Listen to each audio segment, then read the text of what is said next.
The African elephant is the largest land mammal on Earth. Once widespread on the continent, their numbers have fallen from several million in the early 20th century to around 470,000 today. While conflict and loss of habitat have both had an impact on elephant numbers, the illegal ivory trade is the most urgent threat facing the survival of this species. Around 30,000 elephants are poached every year, their tusks supplying the ivory trade worth some $3 billion annually. Demand overwhelmingly comes from East Asia, with raw tusks selling for more than $1,000 per kilogram. China alone accounts for around 70% of demand. A ban introduced in 1989 by the UN Convention on International Trade in Endangered Species has helped some elephant populations to recover. As part of the fight against illegal ivory trafficking, in April 2016, Kenya destroyed more than 100 tons of stockpiled ivory, worth around $110 million in the largest burning on record.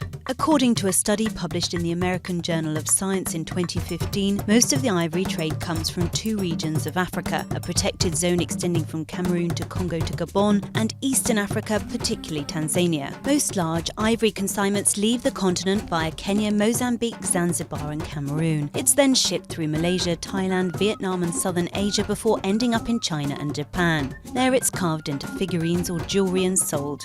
Despite increasingly high-tech efforts to track poachers and shipments, no widespread meaningful reductions been achieved, partly due to corruption, a lack of effective deterrence, funding and often ineffectual efforts by governments to enforce poaching bans.